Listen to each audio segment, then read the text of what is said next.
Une vidéo aujourd'hui pas très technique, mais sur un réflexe à avoir qui me paraît ô combien important et qui évitera bien des débats sur les prochaines vidéos, surtout pour ceux qui pensent que je défends telle ou telle position. Quand on parle de technologie ou de procédés autour de l'écologie, on fait tous la même erreur. Oui, tous. Même toi, si, je te jure. Et tu sais quoi? Même moi, je la fais de temps en temps. Mais on va voir ensemble comment ne plus tomber dans ce piège.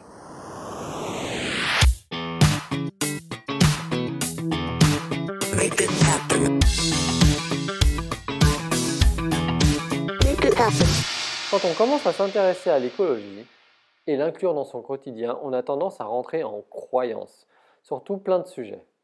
Dans l'imaginaire collectif des Français écolos, on voit le monde en deux catégories, le bien et le mal. Le bio c'est top, les éoliennes et le solaire c'est la solution, l'autoconsommation électrique, trop de la balle, l'agriculture bio c'est super, consommer local c'est la solution, la permaculture c'est grandiose, la voiture électrique plutôt pas mal, le covoiturage c'est top. Par contre, de l'autre côté, le nucléaire, c'est plus possible. Le gaz de schiste, c'est affreux. Le charbon, c'est mal. Le glyphosate, c'est criminel. Monsanto, c'est le diable. EDF, c'est mal. Les OGM, horrible. L'huile de palme, scandaleux. Et si vous êtes de l'autre côté, quand vous êtes anti-écolo, genre qui? Genre Laurent Alexandre, tiens. Voir le monde en bien ou mal est souvent le cas aussi. Le nucléaire, c'est top. Le glyphosate, c'est bien. La permaculture, c'est naze. Les éoliennes, ça sert à rien. Être végétarien, c'est débile. Vous dites sûrement que j'exagère. Regardez ce petit extrait sur France Culture où on voit l'ingénieur Jean Covici débattre avec le journaliste sur le gaz de schiste. Et on voit Guillaume Hermet incapable de sortir du piège intellectuel du bien ou du mal. Et Jean Covici obligé de redire une deuxième fois qu'il n'est pas pour le gaz de schiste, mais que ça peut être intéressant.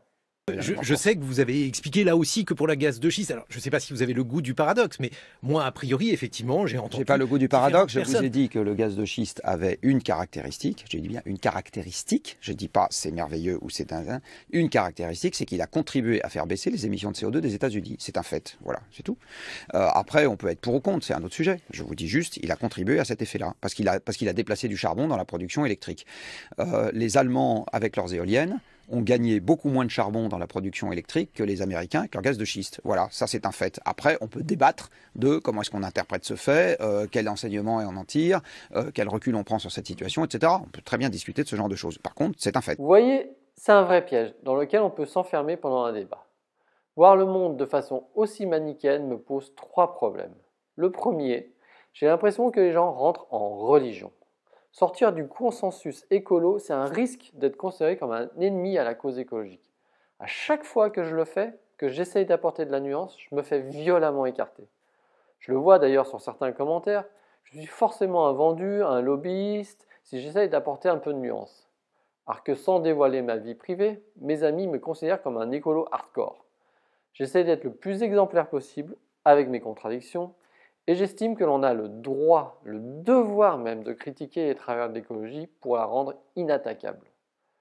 Le deuxième problème, c'est, je l'ai déjà expliqué dans la vidéo précédente, bien ou mal dépend de quelle facette de l'écologie. C'est bien ou mal pourquoi? Pour ma santé? Pour le climat? Pour la biodiversité?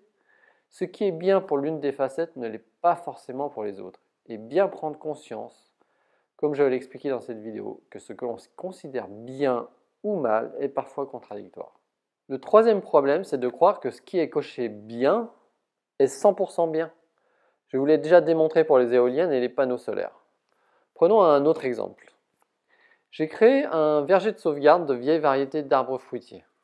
J'ai des dégâts sur mes arbres et mes vignes. Les anciens du coin me disaient « vas-y, traite à la bouillie bordelaise ». Je ne sais pas si vous connaissez, mais c'est un fongicide utilisé en agriculture bio. Je me dis, parfait, c'est une bonne idée. En fait, quand j'ai regardé, la bouillie bordelaise, c'est du cuivre et de la chaux.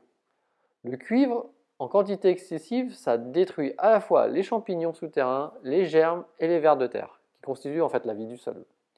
Et puis lorsque ces particules de cuivre ruissellent vers les cours d'eau, elles sont toxiques pour les poissons et les autres organismes aquatiques. D'ailleurs, le Danemark l'a interdit. Dans mon cas, pour l'instant, j'ai fait le choix de ne pas traiter du tout, ce qui engendre des grosses pertes de production. Je pourrais faire comme l'agriculture bio, utiliser des biopesticides. De nombreuses personnes sont contre les pesticides. Les maires d'ailleurs commencent à les interdire dans certains périmètres. Mais quand ce sont les biopesticides, d'un seul coup, ça ne pose plus aucun problème. Alors certains répondront que les pesticides bio sont principalement d'origine naturelle, mais là j'insiste, là n'est pas la question. Il n'existe pas de différence fondamentale entre une molécule naturelle et une molécule synthétique. Le caractère naturel d'une substance ne dit rien sur sa toxicité pour le corps et l'environnement. Il y a des biopesticides qui ont été retirés du marché, preuve qu'ils ne sont pas tous si bien, genre la pyrètre ou le roténone. Et vous savez quoi? Un secret, Monsanto fabrique des biopesticides. Si. Attention, je ne suis pas en train de dire que les biopesticides sont une mauvaise solution, mais ils méritent un regard critique. Bon, maintenant un autre exemple.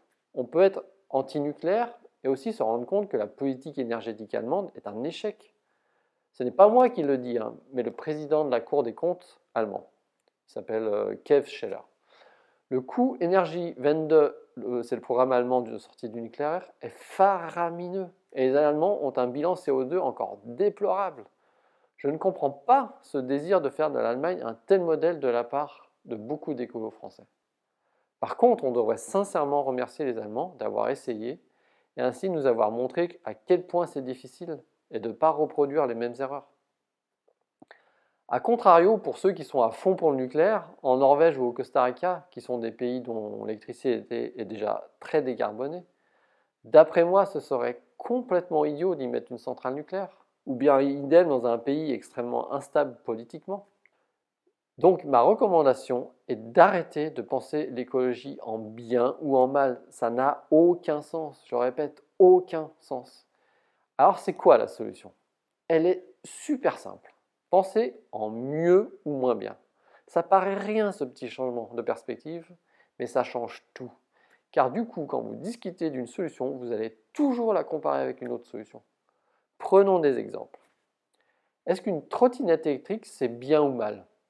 Ça dépend par rapport à quoi on compare.